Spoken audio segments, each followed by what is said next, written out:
କୋଣାର୍କର ସୂର୍ଯ୍ୟ ମନ୍ଦିର କେବଳ ପଥରରେ ତିଆରି ଏକ ସୌଧ ନୁହେଁ, ଏହା ଆମ ଓଡ଼ିଶାର ଗୌରବ। କିନ୍ତୁ ଏହାର ପ୍ରତିଟି ପଥର ପଛରେ ଲୁଚି ରହିଛି ଏକ କାହାଣୀ। ଏମିତି ଏକ କାହାଣୀ ଯେଉଁଥିରେ ତ୍ୟାଗ ଅଛି, ଅଦ୍ଭୁତ ପ୍ରତିଭା ଅଛି, ଆଉ ଅଛି ଏକ ବଡ଼ ରହସ୍ୟ। ତେବେ ଚାଲନ୍ତୁ ଆଜି ଆମେ ସେହି କାହାଣୀ ଭିତରକୁ ଯିବା। ଏହି ପ୍ରଶ୍ନଟା ହିଁ ଆମକୁ ସିଧା ସେହି କାହାଣୀର କେନ୍ଦ୍ରକୁ ଟାଣି ନିଏ। ଆଖି ଦୃଶ୍ୟ ଏତେ ବଡ଼ କାମଟିଏ ସରିବାକୁ ଯାଉଛେ, ଆଉ ଠିକ୍ ସେତିକି ବେଳେ ଏମିତି କ'ଣ ହେଲା ଯେ ଜଣେ କୋମଳମତି ବାଳକକୁ ଏତେ ବଡ଼ ନିଷ୍ପତ୍ତି ନେବାକୁ ପଡ଼ିଲା। କଥାଟା ହେଉଛି ଆଜିକୁ ପ୍ରାୟ 800 ବର୍ଷ ତଳର ତ୍ରୟୋଦଶ ଶତାବ୍ଦୀର କଥା। ସେତେବେଳେ ଗଙ୍ଗବଂଶର ପ୍ରତାପୀ ରାଜା ଲାଙ୍ଗୁଳା ନରସିଂହ ଦେବ ଏକ ବଡ଼ ଯୁଦ୍ଧରେ ଜିତି ଫେରୁଥାନ୍ତି। ରାଜା ତ ବିଜୟର ଖୁସିରେ ଥିଲେ, ଆଉ ସେତିକିବେଳେ ତାଙ୍କ ମା ରାଜମାତା କସ୍ତୁରୀ ଦେବୀ ତାଙ୍କ ପାଖରେ ଗୋଟିଏ ଇଚ୍ଛା ପ୍ରକାଶ କଲେ। ସେ ଚାହୁଁଥିଲେ ଯେ ତାଙ୍କ ପୁଅ ସୂର୍ଯ୍ୟଦେବଙ୍କ ପାଇଁ ଏମିତି ଏକ ଭବ୍ୟ ମନ୍ଦିର ତୋଳାଉ ଯାହା ତାଙ୍କ ଭକ୍ତିର ପରିଚୟ ଦେବ ଆଉ ତାଙ୍କ ଶକ୍ତିର ପ୍ରତୀକ ହୋଇ ରହିବ। ହେଲେ ପ୍ରଶ୍ନ ଉଠୁଛି, କୋଣାର୍କ ହିଁ କାହିଁକି? ସେତେବେଳେ ତ ଆହୁରି କେତେ ଜାଗା ଥିଲା। କାରଣ ହେଉଛି କୋଣାର୍କ ସେତେବେଳକୁ ବି ଏକ ପବିତ୍ର ସ୍ଥାନ ଥିଲା, ଆଉ ଏହି ସ୍ଥାନର ମାହାତ୍ମ୍ୟ ପଛରେ ଥିଲା ଏକ ଦୈବୀ ଅଭିଶାପର କାହାଣୀ। ପୁରାଣ କହେ ଭଗବାନ କୃଷ୍ଣଙ୍କ ପୁଅ ଶାମ୍ବ ଏକ ଅଭିଶାପ ପାଇ କୁଷ୍ଠରୋଗରେ ପୀଡ଼ିତ ହେଲେ। ସେତେବେଳେ ମୁନି ନାରଦ ତାଙ୍କୁ ଉପଦେଶ ଦେଲେ, ଯଦି ସେ ଅର୍କ୍ୟକ୍ଷେତ୍ର କୋଣାର୍କକୁ ଯାଇ ସୂର୍ଯ୍ୟଦେବଙ୍କୁ ଆରାଧନା କରିବେ ତେବେ ସେ ରୋଗମୁକ୍ତ ହୋଇପାରିବେ। ଶାମ୍ବ ସେଇଆ କଲେ। 12 ବର୍ଷ କଠୋର ତପସ୍ୟା କରିବା ପରେ ସୂର୍ଯ୍ୟଦେବ ତାଙ୍କ ଉପରେ ପ୍ରସନ୍ନ ହେଲେ ଏବଂ ତାଙ୍କୁ ସମ୍ପୂର୍ଣ୍ଣ ସୁସ୍ଥ କରିଦେଲେ। ଏଥିରେ କୃତଜ୍ଞ ହୋଇ ଶାମ୍ବ ସେଇଠାରେ ହିଁ ପ୍ରଥମ ସୂର୍ଯ୍ୟ ମନ୍ଦିରଟି ତୋଳାଇଥିଲେ। ବାସ୍ ସେବେଠାରୁ ସେହି ସ୍ଥାନ ସୂର୍ଯ୍ୟ ଉପାସନାର ଏକ ପ୍ରମୁଖ କେନ୍ଦ୍ର ପାଲଟିଗଲା। ବର୍ତ୍ତମାନ ସମୟ ଥିଲା ରାଜମାତାଙ୍କ ସେହି ଇଚ୍ଛାକୁ, ସେହି ସ୍ୱପ୍ନକୁ ସତ କରିବାର। ଆରମ୍ଭ ହେଲା ଏକ ବିଶାଳ ନିର୍ମାଣ ଯଜ୍ଞ, ଯାହା ଇତିହାସରେ ଏକ ନୂଆ ଅଧ୍ୟାୟ ଲେଖିବାକୁ ଯାଉଥିଲା। କମ୍ କଥା ନୁହେଁ, 1200 ରାଜ୍ୟର ବଛା ବଛା 1200 ଶିଳ୍ପୀ ଆଉ କାରିଗରଙ୍କୁ ଏହି ମହାନ କାମ ପାଇଁ ଏକଠି କରାଗଲା। ଆଉ ଏହାର ମଙ୍ଗ ଧରିଥିଲେ ସେ ସମୟର ଦୁଇ ମହାନ ସ୍ଥପତି ଶିବେଇ ସାମନ୍ତରାୟ ଏବଂ ବିଶୁ ମହାରାଣା। ଦିନ ପରେ ଦିନ, ମାସ ପରେ ମାସ, ଏମିତିକି ବର୍ଷ ପରେ ବର୍ଷ ବିତିଗଲା। ପୁରା 12 ବର୍ଷ ଧରି ବିନା ବିଶ୍ରାମରେ ଏହି କାମ ଚାଲିଲା। ଆଉ ରାଜାଙ୍କର ଆଦେଶ ଥିଲା ଅତି କଠୋର। ଯେ ପର୍ଯ୍ୟନ୍ତ ମନ୍ଦିର କାମ ସମ୍ପୂର୍ଣ୍ଣ ନ ହୋଇଛି ସେ ପର୍ଯ୍ୟନ୍ତ କେହି ବି କାରିଗର ନିଜ ଘରକୁ ଫେରିପାରିବେ ନାହିଁ। କିନ୍ତୁ କାମ ଆରମ୍ଭରୁ ହିଁ ଏକ ବଡ଼ ବାଧା ଆସିଲା। ସେତେବେଳେ ଚନ୍ଦ୍ରଭାଗା ନଦୀ ଠିକ୍ ସେଇଠି ବହୁଥିଲା, ଆଉ ତାର ପ୍ରଖର ସ୍ରୋତରେ ମୂଳଦୁଆ ପାଇଁ ପକାଯାଉଥିବା ପଥର ସବୁ ଭାସି ଯାଉଥିଲା। ସବୁ ଚେଷ୍ଟା ବିଫଳ ହେବା ପରେ ଶେଷରେ ଏକ ନୂଆ ଉପାୟ ବାହାର କରାଗଲା। ନଦୀ ମଝିର ନୁହେଁ, ବରଂ ଦୁଇ କୂଳରୁ ପଥର ପକାଇ ପକାଇ ଭିତରକୁ ଆସିଲେ ଆଉ ସେତେବେଳେ ଯାଇ ମୂଳଦୁଆ ପଡ଼ିପାରିଲା। 12 ବର୍ଷର କଠିନ ପରିଶ୍ରମ ପରେ ମନ୍ଦିରର କାମ ପ୍ରାୟ ଶେଷ ହୋଇ ଆସୁଥିଲା।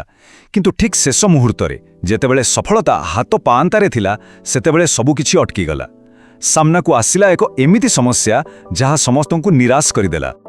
ମନ୍ଦିରର ମୁକୁଟ ଅର୍ଥାତ୍ ଦଧିନଉତି ବା ଚୂଡ଼ାରେ ଲାଗିବାକୁ ଥିବା ସେହି ବିରାଟ ଚୁମ୍ବକୀୟ କଳସ, ତାହା କୌଣସି ମତେ ନିଜ ଜାଗାରେ ଲାଗିପାରିଲା ନାହିଁ। ଏହା କେବଳ ଗୋଟେ ପଥର ନଥିଲା, ଏହା ଥିଲା ପୁରା ମନ୍ଦିରର ସନ୍ତୁଳନର ଚାବିକାଠି। ହେଲେ ହଜାରେ ଚେଷ୍ଟା ପରେ ବି କାରିଗରମାନେ ହାର ମାନିଗଲେ। କାରିଗରମାନଙ୍କର ଏହି ବିଫଳତା ଦେଖି ରାଜାଙ୍କର ଧୈର୍ଯ୍ୟର ସୀମା ସରିଗଲା। ସେ କ୍ରୋଧରେ ଏକ ଭୟଙ୍କର ଫରମାନ ଜାରି କଲେ, ଯଦି ଆସନ୍ତା ସକାଳ ସୁଦ୍ଧା କଳସ ସ୍ଥାପନ ନ ହୁଏ ତେବେ ସମସ୍ତ 1200 କାରିଗରଙ୍କର ଶିରଚ୍ଛେଦ କରାଯିବ। ବାସ୍, ଚାରିଆଡ଼େ ହାହାକାର ପଡ଼ିଗଲା। ଯେତେବେଳେ ସମସ୍ତେ ଆଶା ଛାଡ଼ି ଦେଇଥିଲେ, ଯେତେବେଳେ ମୃତ୍ୟୁ ଛଡ଼ା ଆଉ କିଛି ବାଟ ଦେଖାଯାନଥିଲା, ଠିକ୍ ସେତିକିବେଳେ ହିଁ କାହାଣୀରେ ଏକ ନୂଆ ମୋଡ଼ ଆସିଲା। ପ୍ରବେଶ ହେଲା ଏକ ଅପ୍ରତ୍ୟାଶିତ ନାୟକର। ତା ନାଁ ଥିଲା ଧର୍ମପଦ, ମୁଖ୍ୟ ସ୍ଥପତି ବିଶୁ ମହାରାଣାଙ୍କର ସେହି 12 ବର୍ଷର ପୁଅ, ଯିଏ ବାପାଙ୍କୁ କେବେ ଆଖିରେ ଦେଖିନଥିଲା। କାରଣ ତା ଜନ୍ମ ଆଗରୁ ବିଶୁ ମହାରାଣା କୋଣାର୍କ ଚାଲି ଆସିଥିଲେ। କିନ୍ତୁ ବାପା ଛାଡ଼ି ଯାଇଥିବା ସ୍ଥାପତ୍ୟ କଳାର ପୁଥି ସବୁ ପଢ଼ି ପଢ଼ି ସେ ଏହି କଳାରେ ପାରଙ୍ଗମ ହୋଇସାରିଥିଲା।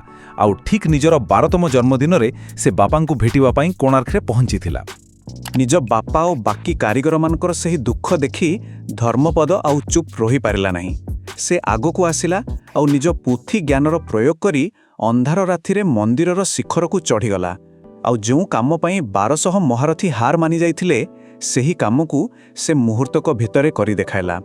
କଳସଟି ଠିକ୍ ଜାଗାରେ ଲାଗିଗଲା, ଆଉ କୁହାଯାଏ ତାର ଚୁମ୍ବକୀୟ ଶକ୍ତିରେ ମନ୍ଦିରର ମୁଖ୍ୟ ପ୍ରତିମା ଶୂନ୍ୟରେ ଝୁଲିବାକୁ ଲାଗିଲା। ଏହା ଦେଖି ସବୁ କାରିଗରଙ୍କ ମୁହଁରେ ତ ହସ ଫୁଟିଲା, କିନ୍ତୁ ସେ ହସ ବେଶୀ ସମୟ ରହିଲା ନାହିଁ। କାରଣ ସେମାନଙ୍କ ମୁକ୍ତି ହିଁ ସେମାନଙ୍କ ମୃତ୍ୟୁରୁ ଏକ ନୂଆ କାରଣ ପାଲଟିଗଲା। ସେମାନେ ନିଜ ଭିତରେ କଥା ହେଲେ, ରାଜା ଯେତେବେଳେ ଜାଣିବେ ଯେ 1200 କାରିଗର ଯାହା ପାରିଲେନି ତାକୁ ଗୋଟେ 12 ବର୍ଷର ପିଲା କରିଦେଲା, ସେତେବେଳେ ସେ ଆମକୁ ଅଯୋଗ୍ୟ କହି ନିଶ୍ଚୟ ମୃତ୍ୟୁଦଣ୍ଡ ଦେବେ। ଆଉ ଏହାପରେ ଯାହା ଘଟିଲା ତାହା ହିଁ କୋଣାର୍କର ଇତିହାସରେ ସବୁଦିନ ପାଇଁ ଲିପିବଦ୍ଧ ହୋଇ ରହିଲା। କାହାଣୀର ସବୁଠାରୁ କରୁଣ ଅଧ୍ୟାୟ ଏଇଠୁ ଆରମ୍ଭ ହେଲା। କାରିଗରମାନଙ୍କର ଏହି ଭୟଭୀତ କଥାବାର୍ତ୍ତା ଧର୍ମପଦର କାନରେ ପଡ଼ିଲା।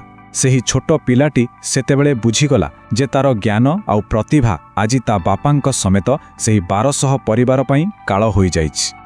ବୟସରେ ଛୋଟ ହେଲେ ବି ତାର ହୃଦୟ ଥିଲା ବହୁତ ବଡ଼। ସେ ମନେ ମନେ ଏକ ଏମିତି ନିଷ୍ପତ୍ତି ନେଲା ଯାହା ଶୁଣିଲେ ଆଜି ବି ଦେହ ଶୀତେଇଯାଏ। 1200 କାରିଗରଙ୍କ ସମ୍ମାନ ଏବଂ ଜୀବନ ବଞ୍ଚାଇବା ପାଇଁ ସେ ନିଜ ଜୀବନକୁ ବଳିଦାନ ଦେବାକୁ ସ୍ଥିର କଲା। ରାତି ପାହିଁ ଆସୁଥିଲା। ଠିକ୍ ଯେତେବେଳେ ସୂର୍ଯ୍ୟଦେବ ନିଜ ମନ୍ଦିରକୁ ଦେଖିବା ପାଇଁ ପୂର୍ବ ଆକାଶରେ ଉଇଁ ଆସୁଥିଲେ, ଧର୍ମପଦ ସେହି ମନ୍ଦିରର ଚୂଡ଼ାରୁ ତଳେ ପ୍ରବାହିତ ଚନ୍ଦ୍ରଭାଗା ନଦୀର ଅତଳ ଗର୍ଭକୁ ଲମ୍ଫ ଦେଲା। 1200 ଜୀବନ ବଞ୍ଚାଇବା ପାଇଁ ନିଜ ଜୀବନକୁ ଆହୁତି ଦେଇଦେଲା। ଧର୍ମପଦର ତ୍ୟାଗ ତ 1200 ପରିବାରକୁ ବଞ୍ଚାଇ ଦେଲା, କିନ୍ତୁ କୁହାଯାଏ ଏହି ଘଟଣା ପରେ ମନ୍ଦିରର ଭାଗ୍ୟରେ ଏକ ଅଭିଶାପ ଲାଗିଗଲା। କିମ୍ବଦନ୍ତୀ ଅନୁସାରେ ରାଜା ଏକ ଅଶୁଭ ମୁହୂର୍ତ୍ତରେ ମନ୍ଦିରର ପ୍ରାଣ ପ୍ରତିଷ୍ଠା କରାଇଥିଲେ। ଏହାପରେ ମନ୍ଦିରରେ ଅନେକ ଅଘଟଣ ଘଟିବାକୁ ଲାଗିଲା। ଧୀରେ ଧୀରେ ଏହାର ବିଶାଳ ପଥର ଖସିବାକୁ ଲାଗିଲା। ଶେଷରେ ଶତାବ୍ଦୀ ଧରି ଏହା ପରିତ୍ୟକ୍ତ ହୋଇ ଜଙ୍ଗଲ ଭିତରେ ଲୁଚିଗଲା। ଆଜି ଆମେ ଯାହା ଦେଖୁଛେ ତାହା ସେହି ମହାନ ସୌଧର ଏକ ଛୋଟ ଅଂଶ ମାତ୍ର। ତେବେ ଶେଷରେ ପ୍ରଶ୍ନଟି ସେଇଠି ରହିଯାଉଛି। ଯେତେବେଳେ ଆମେ କୋଣାର୍କର ସେହି ଭଗ୍ନ କିନ୍ତୁ ଭବ୍ୟ ରୂପକୁ ଦେଖୁ, ମନରେ ପ୍ରଶ୍ନ ଆସେ, ଏହା ପ୍ରକୃତରେ କାହାର କୀର୍ତ୍ତି? ଭଗବାନ ସୂର୍ଯ୍ୟଙ୍କର, ନା ସେହି 12 ବର୍ଷର ବାଳକ ଧର୍ମପଦ, ଯିଏ ନିଜ ଜ୍ଞାନରେ ଏହାକୁ ପୂର୍ଣ୍ଣାଙ୍ଗ କଲା ଏବଂ ନିଜ ପ୍ରାଣ ଦେଇ 1200 କାରିଗରଙ୍କ ଜୀବନ ଓ ଓଡ଼ିଶାର ଗୌରବକୁ ବଞ୍ଚାଇଦେଲା?